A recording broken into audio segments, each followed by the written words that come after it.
This video clip is to explain the difference between a raster map and a vector map. And what you'll find is that a raster map is a map that is based on or derived from a paper map, being scanned and digitized and then georeferenced to be viewed on a GPS. Now, what I shall do here is to show you what a raster map does when you zoom in. And as you can see, with the raster map, the screen becomes all blurry and all the words enlarge and also become blurry. Now the reason being is because it's just like any other image. If you take a photograph of someone with your smartphone or digital camera, it is called a raster image, and in doing so, when you zoom in, it becomes all blurry.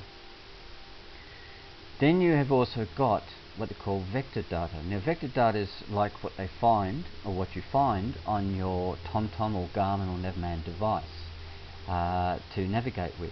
And I'll give you an example of a raster map.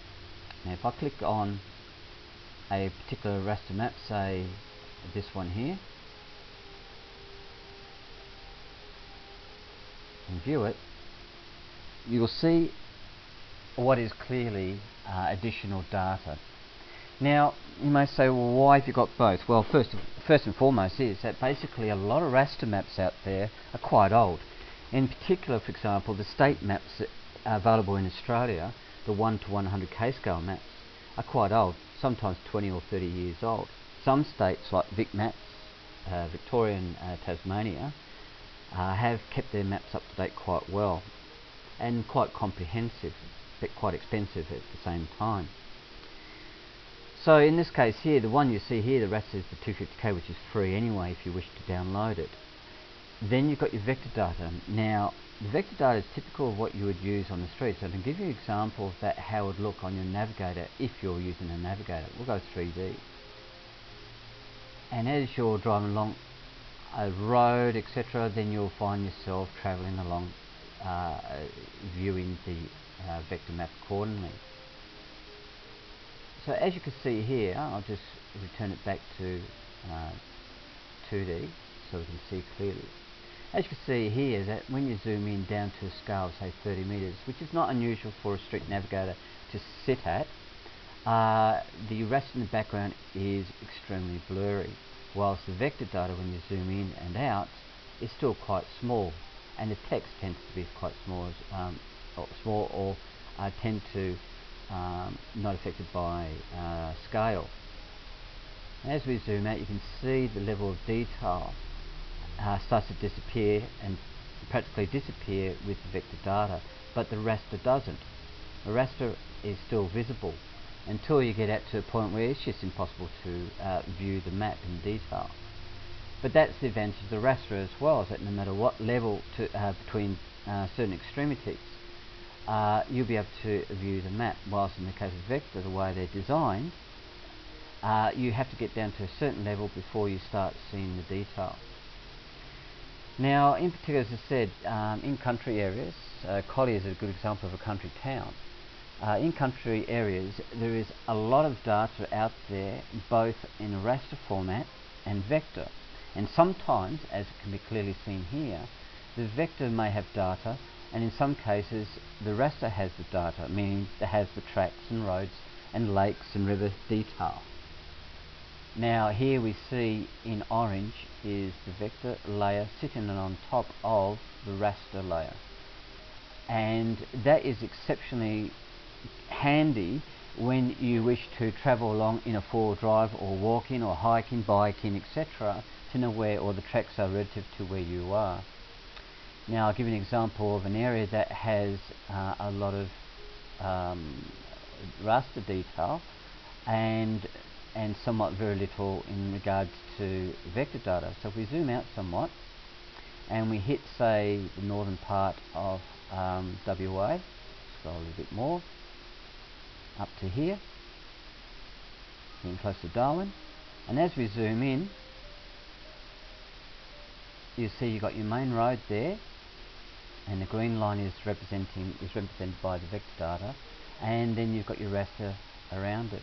Now if you notice here, this red line, dashed line, is a dirt road, and that's the raster, and there's no vector data on top of that. That's because it hasn't been tracked, so no one has recorded it on a modern day device or drawn it, etc. So this is an excellent example of why raster and vector combined work beautifully to provide you the best detail possible in the area that you're in. Of course, there is various different types of vector or vector data available, whether it's from Where Is, the census product, and census is a sub business of Telstra, and then you've got your raster data, which can be from state or federal or private commercial based products. Now let's just have a quick look at another well-known raster image, and that is the Google Earth image. So what I'll do is, or Google Earth Maps, is that I'll make that the top layer. The new version of TwoNav, you don't have to fiddle around with the vector to sit on top all the time, because it automatically does it now. So this setting up of the maps isn't necessary. So here we go, we've got Google Earth.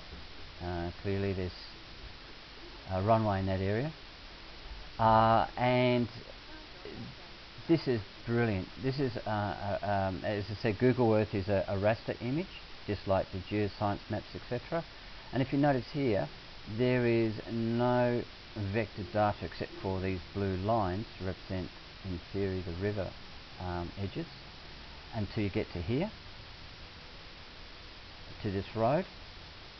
And then if you drag it along, you'll see that we've got a runway, which I'd say is to the mines, or for the mines. And as we zoom out, then you can see that if we go into other areas of Western Australia, there's just no detail there at all. There's bound to be tracks around here all over the place, which have not been vectorized as yet. So the advantage of raster is clear. So let's just stay in this area here, not move it, and choose the 250K once again to be on top. And there you have it. There is a dirt road in the area, but it wasn't available or visible in Google Earth, although you probably zoom down to a level where it would be, but there's no vector data in that area either. So it is excellent, to say the least, when it comes to utilizing both raster and vector on your GPS device. And that's it.